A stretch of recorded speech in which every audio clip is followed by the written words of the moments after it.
আপনি কি জানেন পৃথিবীর ইতিহাসে সবচেয়ে ছোট যুদ্ধ মাত্র 38 মিনিট স্থায়ী হয়েছিল? হ্যাঁ, ঠিকই শুনছেন। আজ আমরা জানব সেই রোমাঞ্চকর যুদ্ধের গল্প। 27 আগস্ট 1896 সালে সংগঠিত হয়েছিল পৃথিবীর সবচেয়ে সংক্ষিপ্ত যুদ্ধ, অ্যাংলো জাঞ্জিবার যুদ্ধ। 1896 সালে ব্রিটিশদের পছন্দের রাজা সুলতান হামিদের মৃত্যু হয়।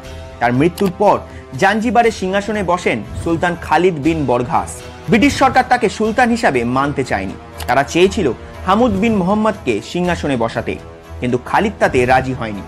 এটাই কারণ ছিল অ্যাংলো জাঞ্জিবার যুদ্ধে। সিংহাসনে বসার কিছুদিনের মধ্যেই ব্রিটিশরা খালিদকে সিংহাসন ছেড়ে দেওয়ার জন্য জোর দিতে থাকে, কিন্তু খালিদ সেই আদেশ অমান্য করেন এবং রাজপ্রাসাদে সৈন্য মোতায়েন করেন যুদ্ধের জন্য। তখন 27 আগস্ট সকাল 9:02 ব্রিটিশ বাহিনী যুদ্ধ শুরু করে। মাত্র 38 মিনিটের মধ্যেই ব্রিটিশ নৌবাহিনী রাজপ্রাসাদ ধ্বংস করে এবং খালিদ বাহিনীকে পরাস্ত করে। সুলতান খালিদ পালিয়ে জার্মান কনসুলেটে আশ্রয় নেন। এই যুদ্ধে প্রায় 500রও বেশি জাঞ্জিবার সৈন্য নিহত হয় ব্রিটিশ সৈন্যের হাতে। যুদ্ধের পরে ব্রিটিশ সমর্থিত হামুদ বিন মোহাম্মদ সুলতান হন এবং জাঞ্জিবার ব্রিটিশ আশ্রিত দেশে পরিণত হয়।